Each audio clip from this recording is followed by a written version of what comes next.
हमारा जो टॉपिक है वो है the relationship between caste in politics in India, जैसे कि आप देख पा रहे होंगे। फिर हम लोग पढ़ेंगे हाउ पॉलिटिक्स इन्फ्लुएंस कास्ट, जिसे आप पॉलिटिसाइजेशन ऑफ कास्ट भी कहते हैं। फिर हम पढ़ेंगे impact on democracy because of the caste politics. Right, मैंने कहा था कि कास्ट को हम डेमोक्रेसी में अच्छा नहीं समझते हैं, बट आगे हमें रजनी कोठारी जो अपनी थ्योरी देते हैं, अपने जो विचार होते हैं कास्ट एंड पॉलिटिक्स में, तो इस विचारधारा को कि जाति प्रथा जो है वो लोकतंत्र के लिए अच्छी नहीं है, उसको कहीं ना कहीं ये क्या करते हैं, एक तरह से निष्कासित, यानी कि कहीं ना कहीं उल्टे विचार लेके आते हैं। ठीक है, वो भी हम देखेंगे। ठीक है, फिर हमारा एक एम एन श्रीनिवास जी जो हैं, इनकी जो डोमिनेंट कास्ट थ्योरी है वो हम पढ़ेंगे। राइट, तो इससे हमारा ये जो कास्ट और पॉलिटिक्स है वो हमारा कहीं ना कहीं काफी हद तक पूरा हो जाएगा। ठीक है, क्लियर है अभिषेक जी? यहाँ तक क्लियर हो रहा क्या क्या पढ़ने वाला है? जी सर। जी सर। तो सबसे पहले हमारा जो मुद्दा है जो हम पढ़ेंगे वो पढ़ेंगे the relationship between caste and politics in India. ठीक है, इंडिया स्पेसिफिक ये होगा। तो सबसे पहला पॉइंट जो हमारा है बहुत आसान है, नंबर वन पॉइंट है आपका, जिसे हम कहते हैं number game. Number game in election. मैं फिर बोल रहा हूँ, आसपास इस चीज को आपको दिख जाएगा, हो सकता है आपके स्टेट में भी ऐसा होता है। ठीक है, ठीक है। तो अगर मैं बोलूँ नंबर गेम, आपको ये पता है ना कि चुनाव लड़ने के भारत में दो तरीके हैं। एक है इंडिपेंडेंट एक है आपका इंडिपेंडेंट, जिसे हम निर्दलीय कहते हैं, जिसमें आपको कोई भी टिकट की जरूरत नहीं होती है। और एक होता है पार्टी टिकट। अब पार्टी टिकट से आप अच्छी तरह जानते होंगे कि आप पार्टी से जुड़कर चुनाव लड़ते हैं। ठीक है, जैसे बीजेपी, कांग्रेस, सो ऑन। अब मेरा पहला क्वेश्चन आ रहा है कि ज्यादा इंपॉर्टेंस पार्टी टिकट को क्यों दी जाती है? आदमी इंडिपेंडेंट क्यों नहीं लड़ता, बता सकते हैं? सर क्योंकि पार्टी का एक मुद्दा होता है एंड पार्टी का अच्छा काम बुरा काम वो कैंडिडेट के ऊपर डिसाइड करके लोग देते हैं। पार्टी को देख के ही जनरली लोग देते हैं वोट। ओके, देखो इसमें जैसे आपने बोला अभी, पार्टी को देख के ही लोग वोट देते हैं, बिल्कुल ये बात बिल्कुल सत्य है। देखो क्या है, हमारा जो इतिहास है, अब इतिहास में जाओगे तो आपको पता है हमने एक इंडिपेंडेंस को लेने के लिए, आज़ादी को लेने के लिए हमारे कुछ लीडर्स ने लड़ाई करी थी। राइट, वो लीड करते थे। ठीक है, तो और भारत एक गरीब देश था। ठीक है, तो ज़्यादातर कुछ लीडर ही थे जिन्होंने मोर्चा संभाला, उनमें से जैसे आपके कांग्रेस का नाम बहुत आया। ठीक है, जैसे उसमें जयप्रकाश नारायण जी की वजह से आगे चल के बीजेपी का जन्म हुआ। तो आज भी लोगों के माइंड में ये है, पार्टी का नाम ज्यादा बड़ा होता है। क्या कहा मैंने? क्योंकि आजादी दिलाना एक इंडिविजुअल की बस की बात नहीं है, मानते हो ना ये बात? आजादी के लिए एक एसोसिएशन चाहिए, एक ग्रुप चाहिए। आज भी देखिए कितने काम ऐसे होते हैं जो आप अकेले नहीं कर सकते, आपको उसमें ग्रुप चाहिए ही, जी मानते हैं ये बात? जी सर, बिल्कुल।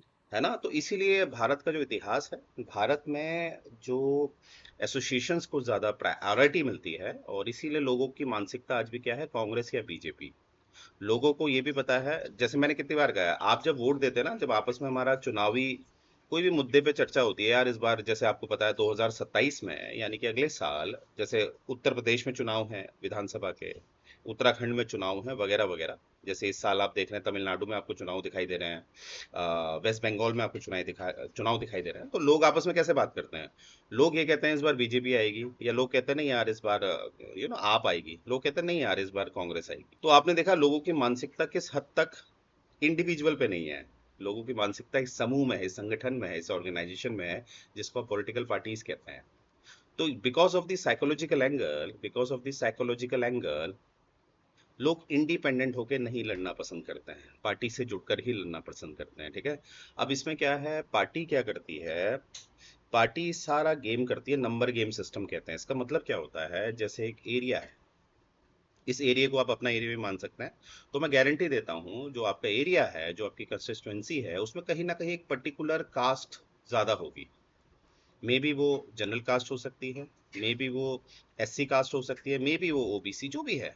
ठीक है, आपका एक पर्टिकुलर एरिया में एक डोमिनेंट कास्ट होगी। तो पार्टीज क्या करती हैं, पार्टी क्या करती है, टिकट उसको देती है।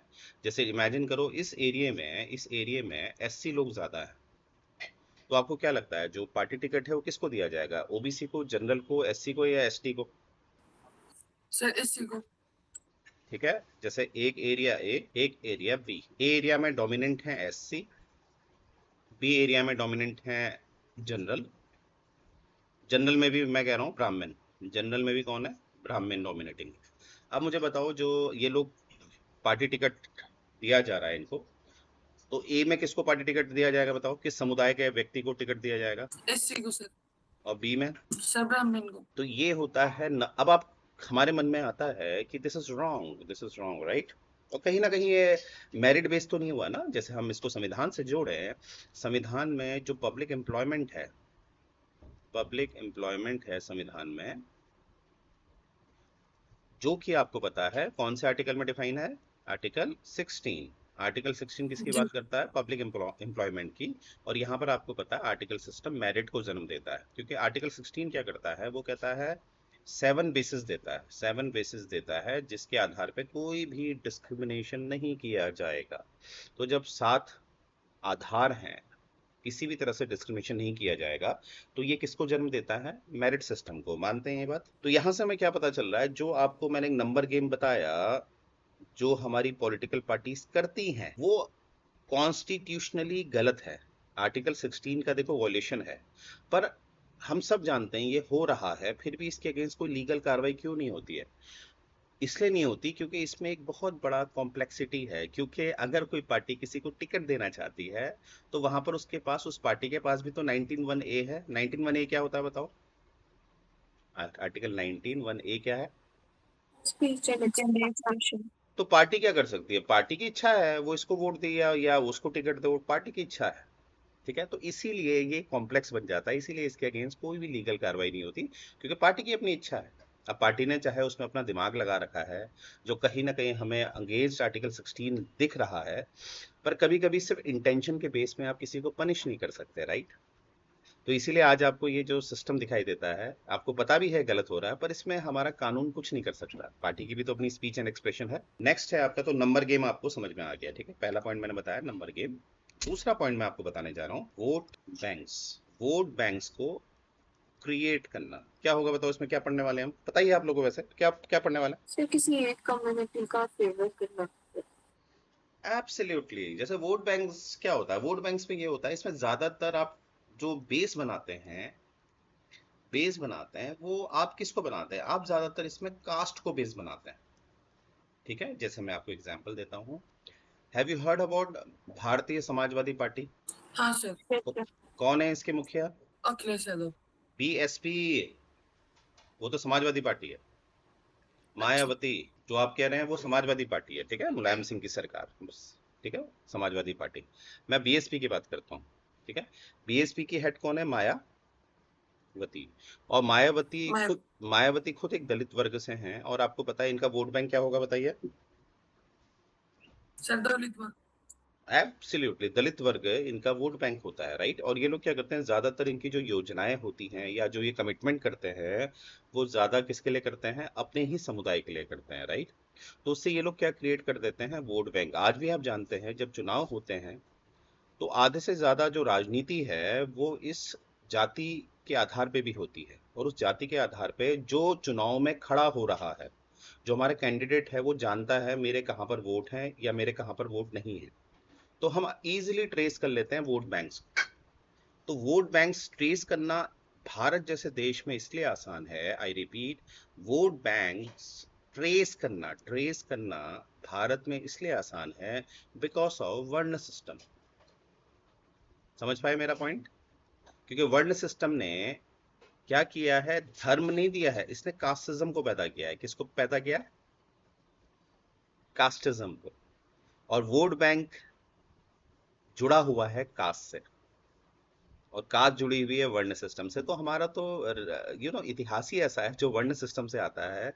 तो इसीलिए भारत जैसे देश में वोट बैंक्स की कैलकुलेशन करना बहुत आसान है। क्या मैं बता पाया? क्या मैं समझा पाया ये बात? यस? हाँ या ना? Yes sir. ठीक है। कहां पर वोट बैंक्स की राजनीति नहीं चल सकती? जहां पर आपके मोर देन 98% एक ही कास्ट हो। जैसे यूरोप में सब क्रिश्चियन है, तो वहां पर वोट बैंक्स के लिए कास्ट नहीं, कुछ और तरीका हो सकता है, पर कास्ट नहीं हो सकती, राइट? पर भारत में तो तो यहाँ से आपको बड़ा अच्छा पॉइंट मिला है कि एक वर्ण सिस्टम को आप जोड़ सकते हैं वोट बैंक से, राइट? आगे बढ़ते हैं। तो 2 पॉइंट हो गए हमारे। पहला पॉइंट मैंने आपको पढ़ाया नंबर गेम, दूसरा पॉइंट मैंने आपको पढ़ाया वोट बैंक्स, ठीक है। अब तीसरा मैं बता रहा हूं आपको जो सबसे घातक होता है, पॉलिसीज।